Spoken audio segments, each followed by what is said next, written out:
Oh, Scheiße. Moin, Ladies and Gentlemen. Ich darf euch wieder recht herzlich bei der IWA 2023 begrüßen und wir beginnen dieses Video zunächst mal bei der Firma Umarex.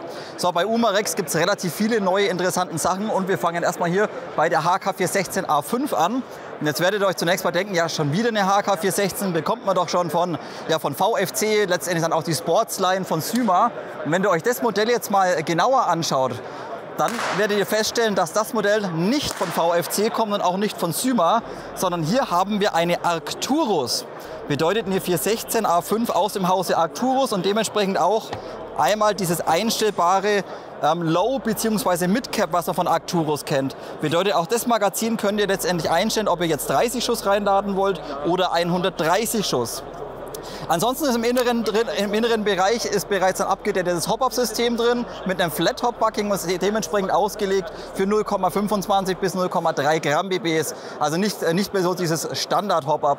Auch im inneren Bereich kann man sehen, dass man bereits Rotary Hop-Up-Kammer drin ist. Ist letztendlich die Standard Rotary aus dem Hause Arcturus. Bolt Catch Lever letztendlich ebenfalls mit Funktion und das Ganze natürlich auf beiden Seiten und ebenfalls der Feuerwahlhebel wie auch der Magazinauswurf ist ebenfalls normal beidseitig nutzbar, wie man es von der 416A5 einfach kennt. Ihr seht, ich habe jetzt hier diese schwarze Variante in die Hand genommen, denn der Farbton, wie ihr vielleicht gerade schon gesehen habt, von dieser RAL- oder Perlgold-Version, war jetzt vom Receiver her nicht unbedingt mein Fall. Da finde ich die schwarze Version deutlich interessanter. Von den Internals kann ich es euch leider nicht genau sagen, was drin ist. Es ist auf jeden Fall ein MOSFET drin mit Akkuabschaltung und Akkuüberwachung, aber das Ganze ohne Zyklenüberwachung. Bedeutet, ich hatte vorhin schon mal die Möglichkeit zu testen und der Schusszyklus wird pro Abzugsvorgang nicht komplett immer abgeschlossen. Also dementsprechend MOSFET ja, aber kein EFCS-System drin. Der Preis wird bei ca. 500 € liegen.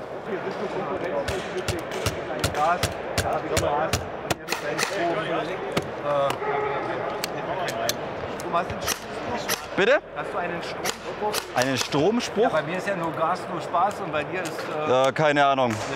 Ohne Strom nichts los, keine Ahnung. Ohne Strom nichts los. Was ist das für eine? Das ist eine Arcturus. Das ist eine Arcturus.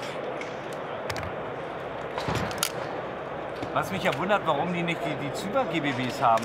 Ah, schau mal, komm mal näher. Schau mal, die hat die gleiche Gearbox drin wie diese neuen Arcturus-Modelle. Auch mit der Verstärkung vorne drin. Auch hier mit den Wölbungen. Bedeutet aber wegen der Gear-Kompatibilität nicht zu allen Gears kompatibel. Da braucht man wieder die Low-Profile-Gears. Kennst du dich aus? Guck mich da nicht an. Ich erklär's dir ja, dass du auch mal auf den Geschmack kommst. Okay.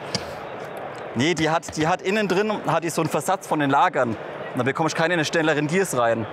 Weil das Lager zu hoch ist und nicht eingepresst ist oder nicht eingesenkt ist. Hier sind diese kreisenden Dinger mit diesen Zacken da dran. Ja, genau. Die so irgendwie so ineinander gehen. Ne? Manchmal sollten sie zumindest. Ach so, ja. Aber du, da fällt mir ein, müsst ihr trotzdem mal fragen. Die hatten doch auf der Shoot-Show die Syma GBBs gehabt. Ja, aber es gibt ja nichts von Syma hier auf der IWA. Habe ich schon geguckt. Pop-Up-Kammer, ganz normale. Jetzt.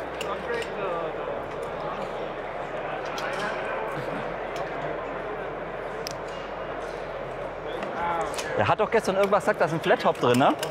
Ja.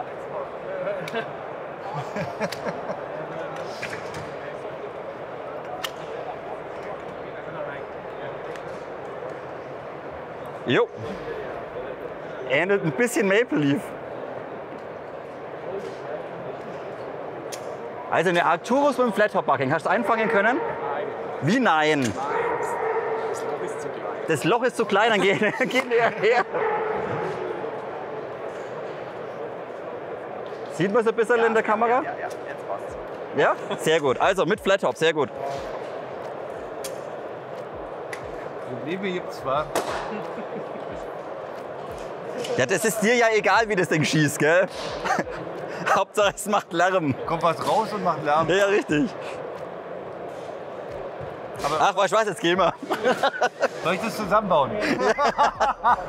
Ich bin ja bekannt, dass ich alles kaputt mache. Von daher nicht so schlimm.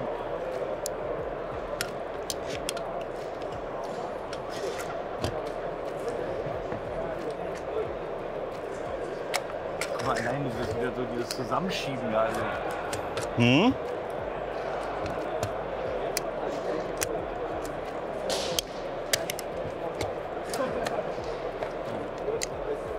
Reaper Tunes haben wir jetzt 7 Joule. So, sehr gut. Das habe ich das halbe Review schon fertig. Bleiben wir mal bei Umarex und kommen zu meinem persönlichen Highlight und einfach nur, weil es von den Externals mega sexy ist. Und ihr seht schon, was es geht. Natürlich HK M110A1. Letztendlich ähnlich wie das G28, aber dennoch natürlich ein paar feine Unterschiede. Wenn ihr euch den gesamten Receiver oder den gesamten Aufbau mal anschaut und vergleicht mit dem G28, hat man jetzt hier hinten quasi an der, erstmal ganz normal einen Schiebeschaft, den kennt ihr auch von der 417. Hier hinten dran fette Buffer-Tube und dann hat man hier hinten direkt an der Buffer-Tube bzw. an der Caselnut hinten hat man direkt Aufnahme, Trageriemen links und rechts, QD-Aufnahme. Der Feuerwahlhebel ist jetzt mit Funktion, also nicht nur Fake, sondern das Ganze ist komplett beidseitig nutzbar. Ebenfalls natürlich Magazinauswurf und auch, wie man es von der 417A2 kennt, natürlich auch der Bolt Catch beidseitig nutzbar und das Ganze mit Funktion. Wer jetzt ein kleines bisschen aufgepasst hat und hier einmal durch den Auswurf reinschaut, wird eventuell auch schon sehen, was mich wieder ein bisschen was ich ein bisschen unschön finde. Das Ganze kommt weiterhin leider mit einer V2.2 Gearbox Shell und nicht mit einer V2.5, wie die Modelle zum Beispiel von der Firma E&C kommen werden. Ansonsten richtig schön nachgebildet, Vorderschaft qualitativ hochwertig, CNC gefräst, sieht man auch die einzelnen Frässpuren hier oben drin. Macht einfach wieder einen klasse Eindruck. Also richtig, richtig schön. Aber ihr könnt euch natürlich denken, wie beim G28 damals auch, ich kann es euch auch vielleicht mal noch kurz umdrehen von der anderen Seite. Was ihr euch natürlich schon denken könnt, wie beim G28 eben auch, dass das Modell leider nicht ganz günstig ist. Hier liegen wir bei ca. 850 € im VK. Das ist der einzige, der so laufen würde. Das ist ein Regelstand. Doch, jetzt löst sich, schau mal. Ja. Jetzt da. Sehr gut. Das ist eine normale V2? Oder? Ich kann es euch nicht genau sagen, aber ich bin der Meinung, das ist eine handelsübliche V2. Ich kann jetzt leider hier unten nicht reinschauen bei der Trigger Unit, aber wenn man hier oben mal so reinschaut, da hängt nicht wie bei einer V2.5 das Abzugssystem vorne an der Gearbox. Also es könnte... Das ist auch nicht mehr die Klammer. Ja, Geld, das ist auch nicht mehr. Also das könnte eine handelsübliche V2-Gearbox sein. Jetzt müsste man dann nur noch mal gucken, wie es vom Volumen her aussieht, von der Lauflänge. Weißt du die auswendig? Nee? Ich weiß nur 6x3. Oh, ist sehr lang. Das müsste 509 ungefähr sein, ha? 480, 509. Warte, ich schau mal. Ja, 509. Das müsste Standardlänge sein, M16. Bedeutet, es wird mit der Gearbox schon knapp, würde aber gehen. Siehe zum Beispiel auch Ares, was war das, die AR308. Haben wir ja auch Retro-Arms-Gearbox rein, komplett geschlossener Zylinder. Und die hat ja mit den 04ern immer noch gecreept. Also dementsprechend, wie gesagt, hart an der Grenze, definitiv. Aber wenn es schon 603er ist, 509 wird es noch gehen. Jetzt bin ich schon ein kleines bisschen geflasht, weil dementsprechend wäre natürlich das Modell deutlich attraktiver wie das G28. So, dann bauen wir es mal wieder zusammen.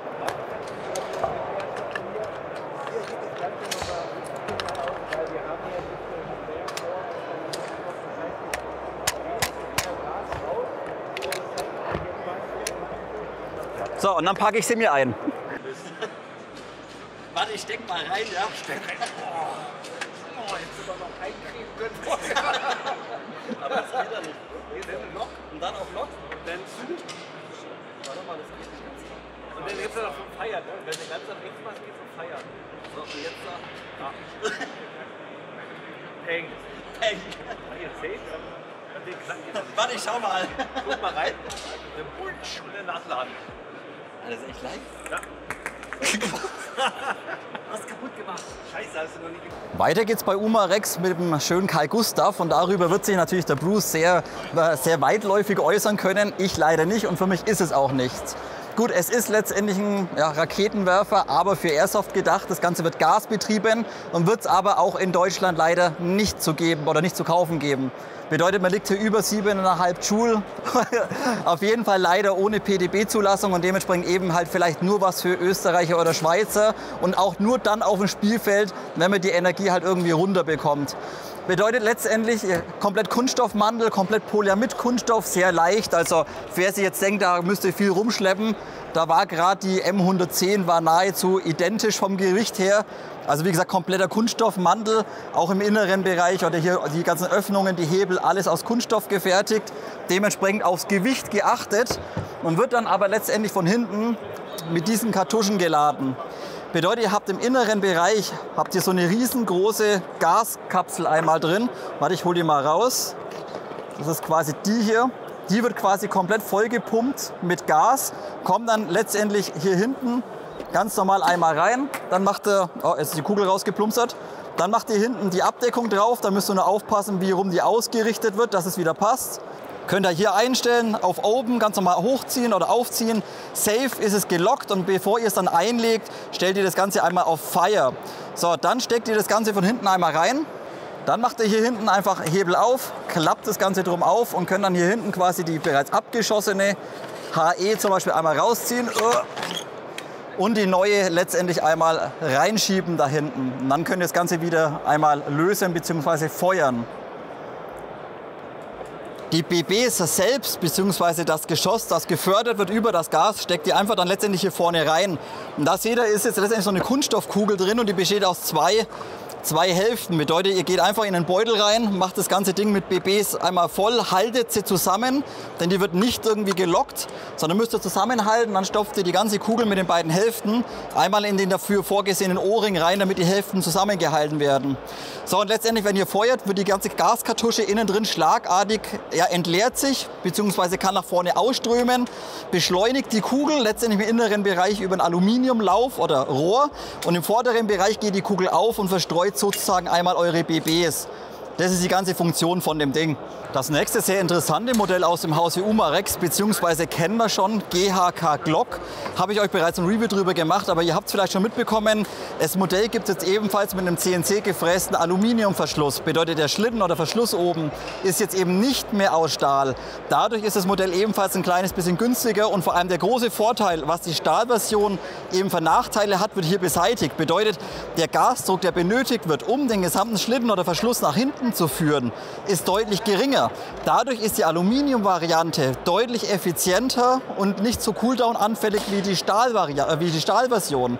Bedeutet, wer eine GHK Glock haben möchte schon immer und eben von dem Stahlverschluss oder aufgrund der Cooldown-Anfälligkeit vielleicht ein bisschen abgeschreckt war, hier bekommt er jetzt ein Modell, was rein von der Performance oder rein fürs Spielfeld deutlich attraktiver ist. Beim Preis sind wir immer noch relativ hoch angesiedelt. Ich glaube, die Stahlversion liegt immer noch so bei 400 € und das Modell mit Aluminiumschlitten soll bei 300 € liegen. Ja, Presseraum oben. Was ist das? Was gibt's denn? Cheeseburger, Pommes. Was Süßes, genau. Nee, ich bin fett genug, danke. Ich komme später noch mal.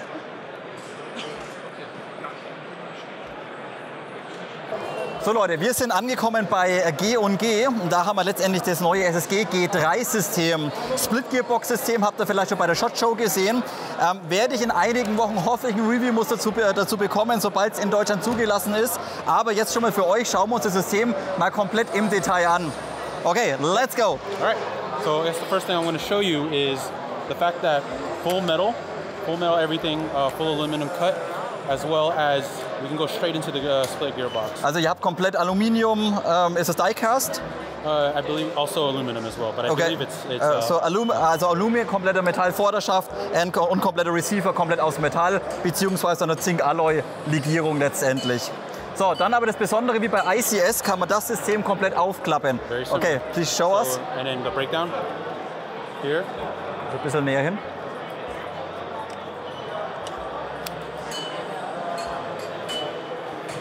Full teardown gearbox, you can see everything here. The MOSFET is quickly removable with 2 screws. So what we noticed with the other version is, well, we do have pre-caulking and it's programmable through the trigger as well as programmable through our remote. Some markets might be a little bit different. In Deutschland wahrscheinlich nicht, natürlich, denn ihr wisst ja, unsere tollen deutschen Gesetze bedeutet, wir werden natürlich gelockt sein auf Semi-Only. Und inwieweit wir dann das Precocking einstellen können, ich bezweifle einfach mal gar nicht. Und ich sage jetzt einfach mal gar nicht, denn ihr wisst ja, wenn man das Precocking zu stark einstellt, mit zu starken Akkus, überspinnt euch das ganze System. Was er aber jetzt gerade schon erklärt hat, wenn ihr es euch mal ganz genau anschaut, das gesamte EFCS-System sitzt hier nur über zwei kleine Schrauben letztendlich drin. Bedeutet, wenn das mal durchbrennen sollte oder kaputt ist, könnt ihr das ganze System ganz einfach über diese beiden Schrauben letztendlich rausziehen, Neues reinstecken, wieder festschrauben, fertig. Ihr müsst also keine großen Kenntnisse haben, um hier irgendwie das ganze System auseinandernehmen zu können. So, we understand if precocking with this system, if it's precocked, it won't line up. So, if you have precocking on, you hold the bolt catch and the trigger. Hold it for 5 seconds and the gears will realign. Ah, okay, so you do not have the sector gear upward. Exactly. Okay, also für alle Österreicher oder Schweizer, wenn ihr das System also aufklappt und ihr habt Precocking drauf, steht natürlich das Sector Gear einmal oben. So, um das aber wieder zu lösen, damit ihr das System wieder zuklappen könnt, müsst ihr einfach nur den Bolt Catch reindrücken und den Abzug halten und dann richtet sich das Sector Gear automatisch wieder aus, damit ihr das ganze System wieder zuklappen könnt. So, now we can move on to this. So first thing we can bring up, yeah, we can place it right there. First, we can bring up how it's just one full assembly. Let's start with the hop-up system, maybe. Yeah, let's do it. So, oh, go for it. Okay, no. Er hat uns das Hop-up-System vorhin schon mal ganz kurz gezeigt. Ihr werdet euch vielleicht wundern, wenn ihr dann den Spannhebel zurückzieht.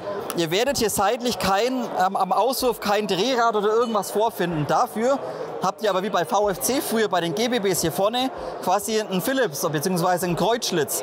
Und darüber könnt ihr quasi überdrehen. Dreht ihr hier letztendlich diese gesamte Kammer hier hinten gegen den Lever dagegen. Warte, ich versuche es euch mal zu zeigen. Seht ihr das?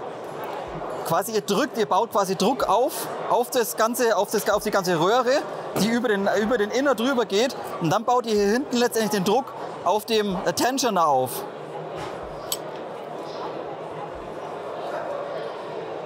Ah, okay. Habt ihr vielleicht gerade gesehen, das ist auch cool gemacht. Das ist wie so ein Bajonettverschluss vom Hop-Up-System. Bedeutet, es wird so ausgerichtet. Warte mal, wie war's? Here. And it drops in. Ah, okay, so und dann, okay. Also habt ihr vielleicht gerade sehen können, quasi jetzt ist es komplett arretiert. Es ist also eine feste Verbindung, Hop-Up-Kammer und Gearbox. Und wenn ihr dann hier aufmacht, auf der Seite, dann könnt ihr das Ganze drehen und einmal rausziehen und somit einmal das Hop-Up oder die Hop-Up-Kammer von der Gearbox letztendlich lösen. So then you also have the empty mag detection, right? Yes.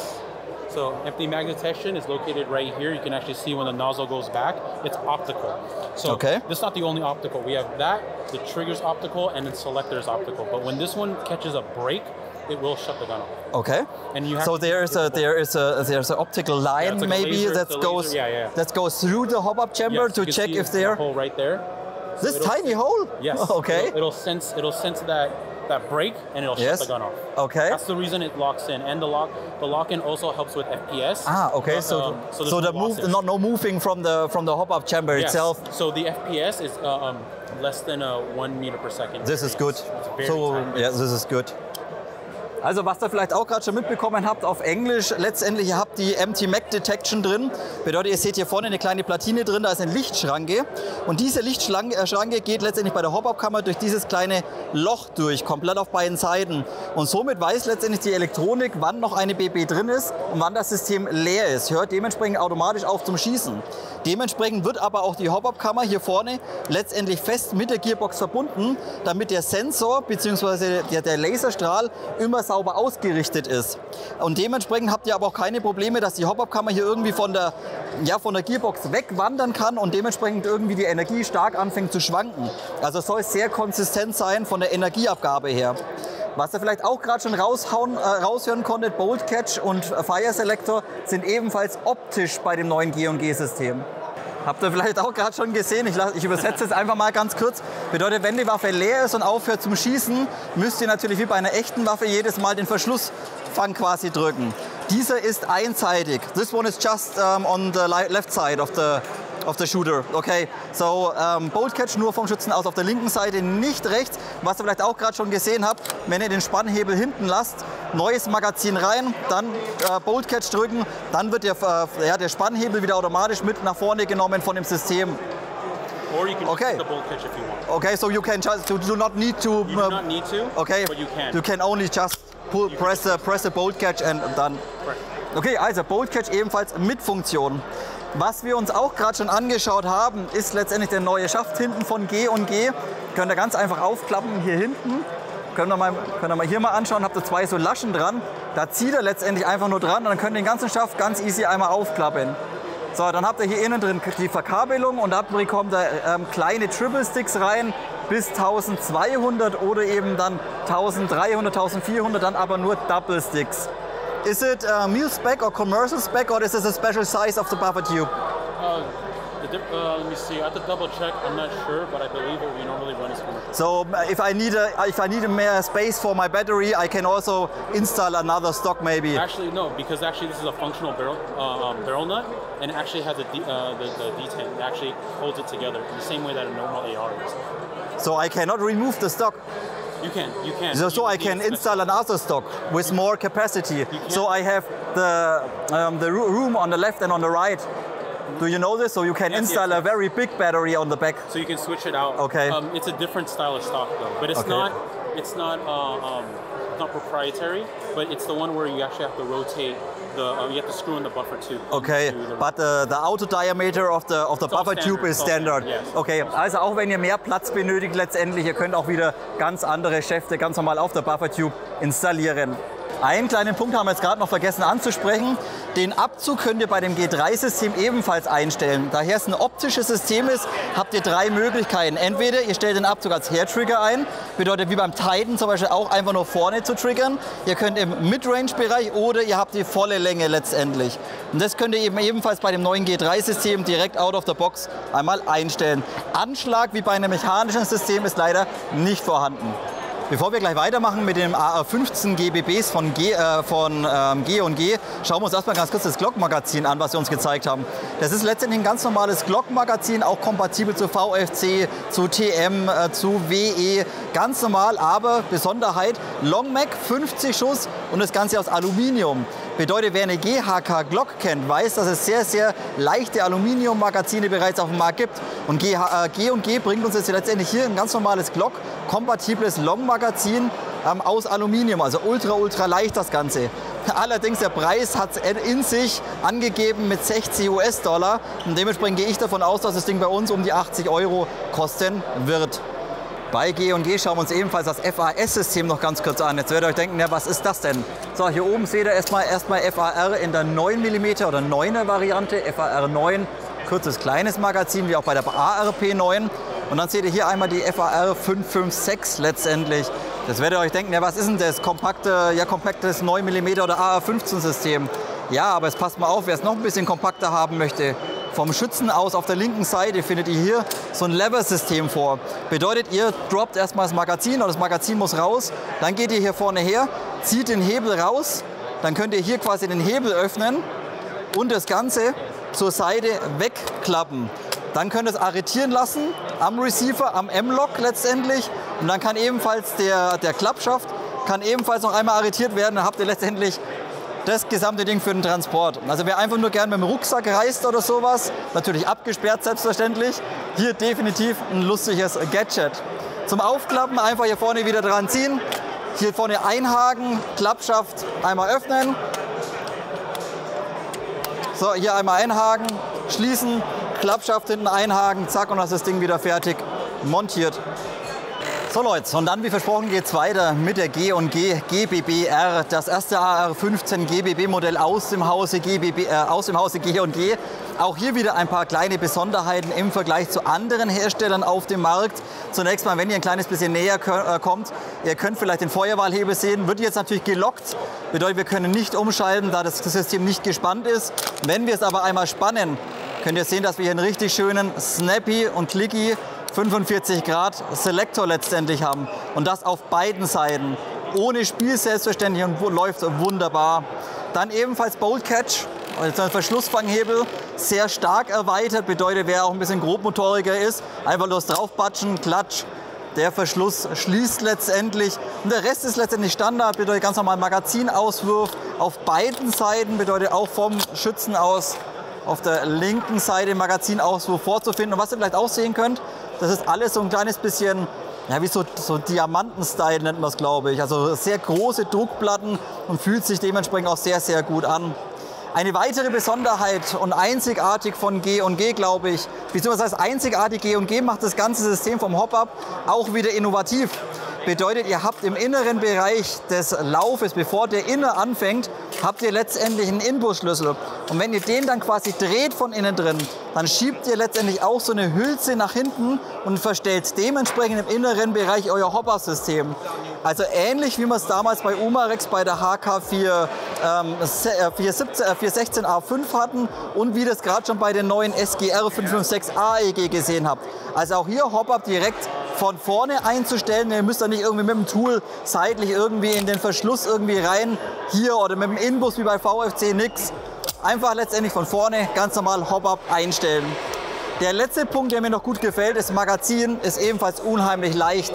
Bedeutet auch hier irgendwie eine sehr leichte Aluminium-Komposition letztendlich und dementsprechend so gut wie kein Gewicht auf dem Magazin vorhanden.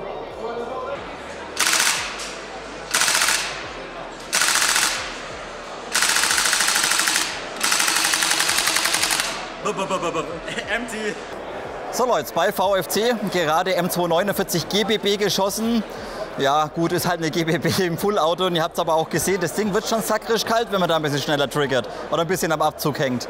Full-Auto ist natürlich in Deutschland nicht erlaubt und auch wird es dieses Modell standardmäßig in Deutschland als GBB-Variante so erstmal nicht geben.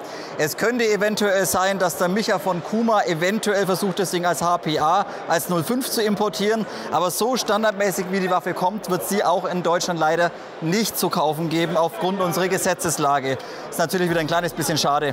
Was ihr gerade schon gesehen habt oder was ihr vielleicht auch sehen könnt, das M249 ist ultra leicht. Gesamtgewicht mit Gastank gerade mal 3600 Gramm. Und was ihr vielleicht auch gesehen habt, das Gas an sich kommt hier jetzt nicht irgendwie ja, innen rein in den Schaft oder so, sondern letztendlich habt ihr in eurem Boxenmagazin das gesamte Gas drin. Bedeutet, hier in dem großen ist der gesamte Gastank. Es gibt auch noch einen kleineren Gastank dann in diesem kompakten Magazin. Bedeutet, hier an sich kommen hier keine BBs rein, sondern nur das Gas. BBs kommen dann letztendlich innen drin rein, und zwar im Gehäusedeckel. Im Gehäusedeckel habt ihr hier ein 100 Schuss Mid-Cap-Magazin drin. Bedeutet, es ist euch aber mit dieser GBB auch nicht möglich, jetzt irgendwie, sage ich mal, ja 200, 300, 400 Mumpeln reinzupacken, sondern wirklich nur letztendlich diese 100 Schuss. Und wenn die aufgebraucht sind, müsst ihr letztendlich aufklappen und dieses Magazin hier oben drin einmal wechseln. Wenn ihr so rein mal schaut ins System, könnt ihr auch den Bolt Carrier bzw. Verschlussträger sehen. Hier ist letztendlich alles aus Aluminium gefertigt innen drin und nicht aus Stahl. Und was mir leider auch aufgefallen ist, dass alle Bauteile relativ stark wackeln. Es könnte sein, dass es vielleicht noch ein Prototyp ist, aber zum Beispiel der Schaft hinten, ja, 2 mm Luft, unten das ganze Griffstück wackelt rum, der ganze Vorderschaft wackelt rum. Also wahrscheinlich vermutlich noch ein Prototyp, auf jeden Fall von der Qualität der Prototyp nicht ganz so geil. Im Bruce wird es trotzdem freuen.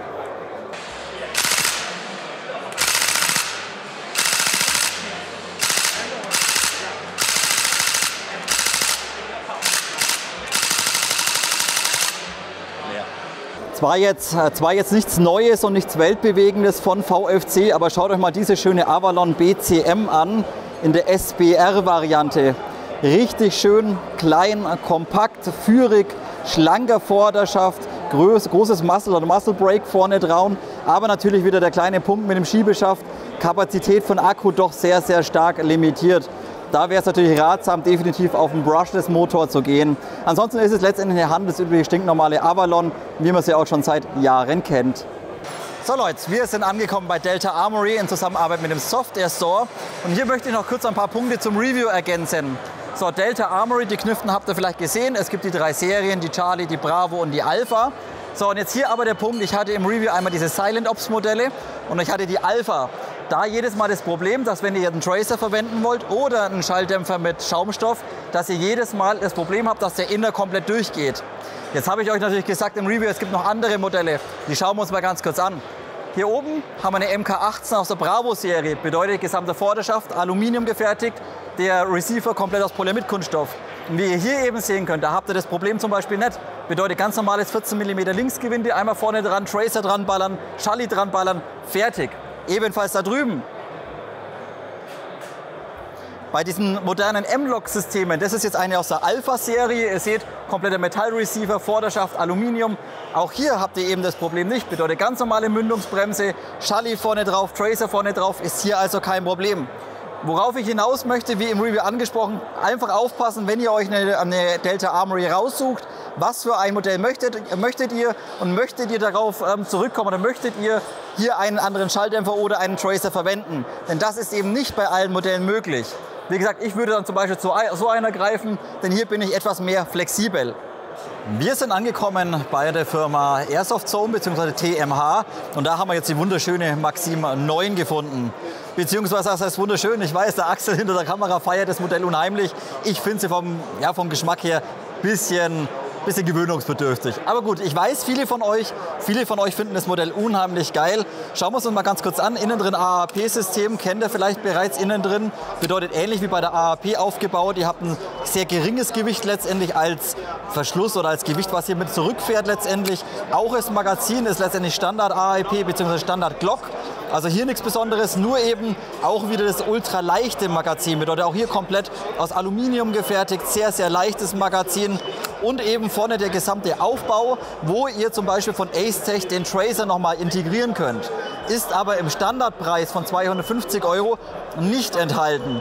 Bedeutet, wenn ihr bei der Maxim 9 unbedingt einen Tracer verwenden wollt, dann müsst ihr diesen von Ace-Tech nochmal separat dazu erwerben. Der soll so um die 80 bis 100 € nochmal zusätzlich kosten.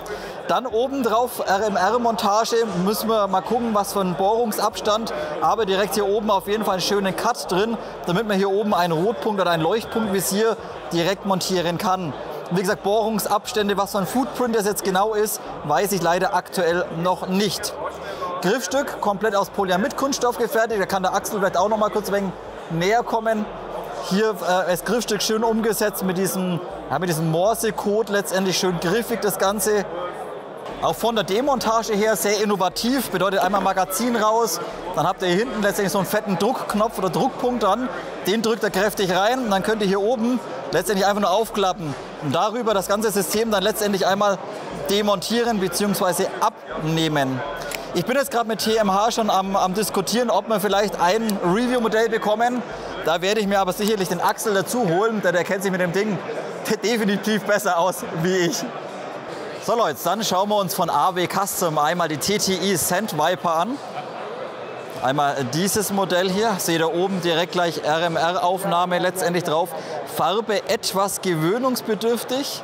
Was ihr aber vielleicht auch sehen könnt, dieses Modell, vorne leider kein Gewinde und hier oben der Kompensator ist letztendlich geschlossen. Auch leider kein Stippling drauf. Ich bin mir nicht ganz sicher, ob es vielleicht noch ein Muster ist oder ein Sample ist, aber da haben die Bilder von der Army haben da meiner Meinung nach etwas besser ausgesehen, wie hier dieses AW Custom Modell. Und dann schauen wir uns ebenfalls noch die Pit Viper ganz kurz an, oder ob das jetzt die Pit Viper ist, ich glaube schon. Auch hier dieses Modell letztendlich von WE, von AW, letztendlich nicht von Army. Hinten keine Aussparung, RMR irgendwie vorhanden, sondern ist letztendlich alles ganz normal angegossen im Vergleich zu der Pit Viper. Und leider funktioniert das Modell auch noch nicht ganz. Da lässt sich nicht, doch jetzt bleibt sogar hinten. Seht ihr einmal vorne so eine Art Iceland Barrels, war nicht ganz reingecut wie bei der alten. Aber hier auf jeden Fall einmal die Pit Viper Version davon. Was ich sehr schön finde, ist wieder das Finish, was AW auf dem Verschluss gemacht hat. Hier einmal dieses grobe oder dieses raue und dann letztendlich die anderen, die erhobenen Stellen oder erhabenen Stellen einmal aufpoliert. So Leute, jetzt haben wir uns gerade eben die Sand Viper TTI aus dem Hause AW Custom bzw. WE angeschaut. Und jetzt konnten wir das Ding ebenfalls noch von Army Armament finden. Und hier kann ich euch jetzt wunderschön mal die Unterschiede direkt gleich jetzt schon zeigen, obwohl es die Modelle eigentlich noch gar nicht gibt. Bedeutet hier wieder wie typisch von Army schönes Stippling drauf, also nicht aus der Kunststoffform raus, sondern einfach wieder schön gestippelt, auch allgemein von der Farbe her, vielleicht könnt ihr es im Video ein bisschen erkennen. Ich persönlich finde die Farbe deutlich schöner und das hier ist ja jetzt die Standardversion von Army. Wer aber bereits bei WGC oder so ein bisschen rumgeschaut hat, es soll ja auch noch so diese Premium-Versionen kommen, quasi ebenfalls polierter Schlitten letztendlich und es soll ebenfalls noch eine Version mit einem CNC-Schlitten geben. Welche es da jetzt letztendlich nach Deutschland schaffen, weiß ich leider noch nicht. Aber halten wir sicherlich mal im Auge. So, wenn wir jetzt mal von oben drauf schauen, könnt ihr ebenfalls sehen im Vergleich zu zum Beispiel zu AW, dass hier eben der Kompensator komplett offen ist vorne und nicht einfach so, ja, so drüber gegossen vom Material. Also hier finde ich deutlich angenehmer und auch läuft das Modell allgemein vom Schlitten her deutlich smoother und schöner.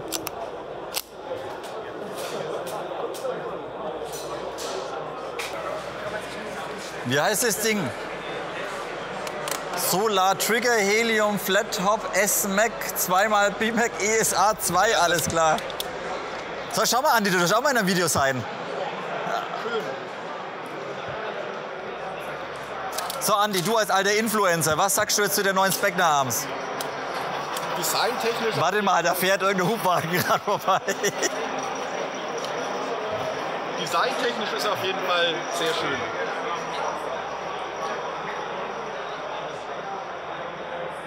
Ja, da hinten löst sich aber der Gummi drin, Andi. Was ist denn da los? Vorserienmodell. Ach so, alles klar. Also wenn man in Anbetracht des Preises, Was kostet die dir denn? ich glaube, die liegt so bei 400 €. Was? Okay. Aber es ist halt auch wieder das nächste AA15-Modell, ne? Ja, eins von vielen. Oh, Ey, finde ich gar nicht schlecht. ist die neue, ja? Ja, genau. Basiert auch auf der M18, ja.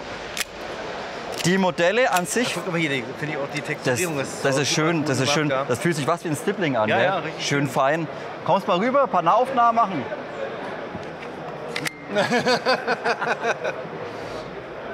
Komm, kannst du auch gleich mit draufhauen.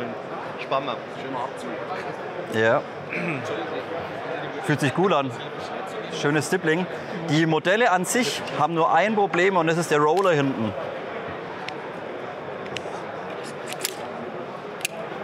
Das Ding da hinten, der hier drüber rollt. Weil wenn der sich ein kleines bisschen schmutzig wird, dann verklemmt sich der, reibt der zu arg. Und dann brauchst du eine unheimlich harte Feder vorne drin, damit das Modell wieder sauber schließt. Hat die M17 und hat die M18. Ich habe beide.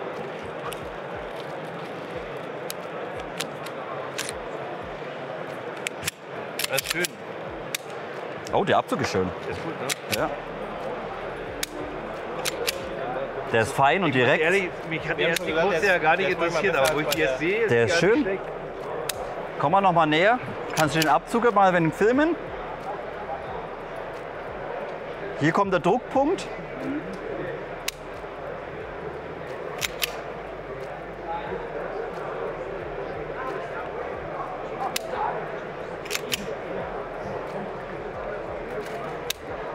Also fühlt sich gut an. Hast du Gas?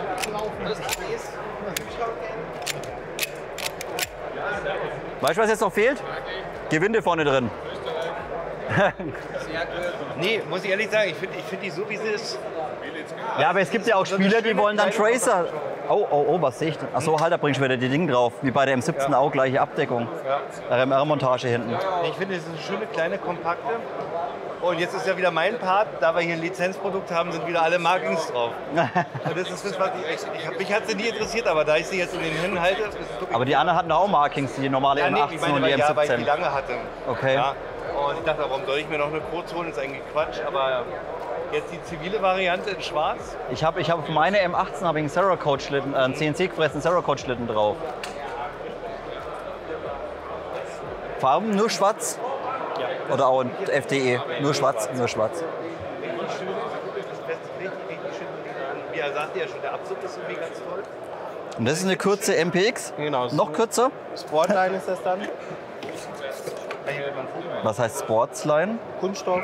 Die, Günstigere Version? Ja, ja, Ah, wo liegen wir da preislich? wir haben leider noch keinen Preis gekriegt, wir haben das Muster gerade zur Messe gekriegt. Mhm, okay. Da sind wir noch schwer in Diskussion, ne, dass wir da einen vernünftigen Preis hinkriegen. Kommt auch von VFC oder? Nein, von King Arms. Von King Arms? Ja. Okay. Also dann wird's schon mal mindestens 300 € billiger. Kann gut sein. Ja, weil VFC ist ja auch ein bisschen so. Also MPXK in der Kunststoff- bzw. in der Sportsline-Version. Dementsprechend preislich vermutlich deutlich attraktiver wie die VFC-Variante. Da kriegt er noch 100 € mit in den Karton. Ja. Ist auch komplett Polyamid. Schaut gut aus. Viel Glasfaseranteil drin. Gut, ein bisschen härter könnte das sein. Das ist aber, Aber das wenn, passt wenn schon. du mit einem Helm spielst. Ja. Kannst du jetzt recht biegen. Aber das ist auch schön. Ist ein MOSFET drin? Irgendwas? Wie gesagt, wir haben so gerade kurz vor der Also wir weiß auch noch nicht, okay. Hat keiner reingeguckt. Fühlt sich aber an. Fühlt sich an wie die normale Switch. Also ich denke nicht, dass ein MOSFET. Also kein MOSFET, kein EFCS. Normale Switch-Assembly drin. Darf ich mit Gewalt oder? Ja, nicht kaputt machen. Dann mach du. Nicht kaputt machen. Ja, vielleicht funktioniert. Geht gar nicht, oder? Nee. Aber ich muss ja mal Hop-Up irgendwie einstellen. Muss ich meinen Fingernagel aufmachen oder was? Oh, tatsächlich. Okay, Rotary Hop-Up ist drin. V2 Gearbox. Hast du? Und natürlich mit Markings und komplett aus Polyamid-Kunststoff gefertigt.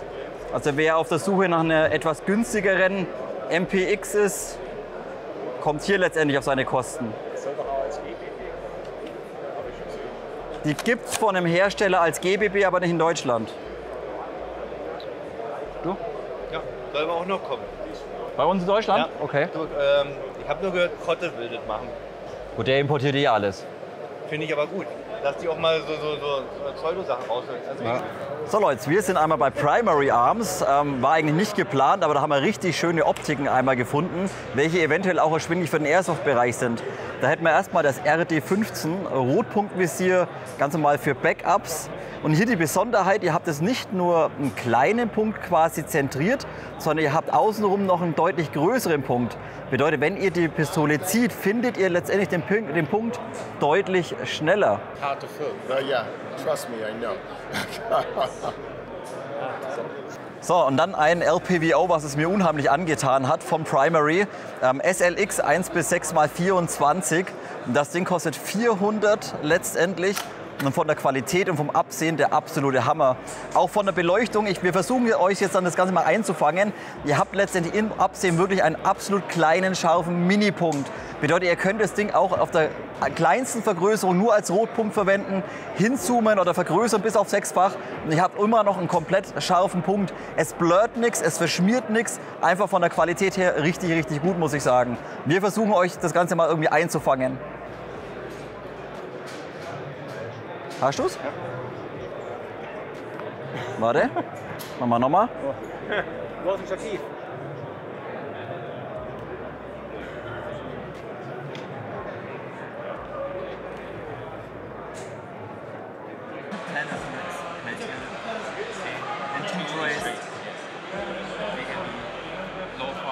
Das ist also good for snipers, yes? Ja. Das finde ich schon wieder interessant, dass du nicht die ganze Zeit getraced wirst. Ach, du filmst gerade? Okay.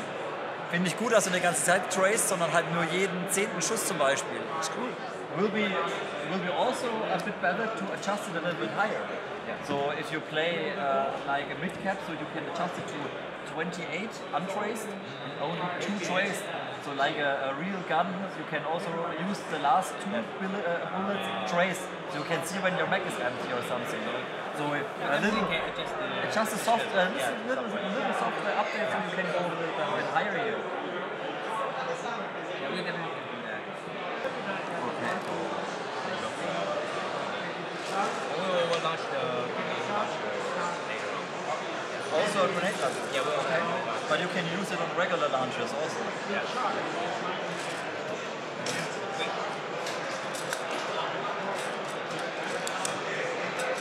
This, you must be open like this, so it's open. Okay. It's open. Turn it. Whoa, Voila. this one's fast. Then you have to put it back. And then it's locked. Yeah, it's locked. Yeah. Okay, and now they go traced or what? Yeah, chemistry. So that's why we design the tool. Okay, on how they got traced or when the light get activated? At what time? If it gets shot or what? Typically launcher get shot. But if I like to use this grenade in a regular grenade launcher, then it got not traced or?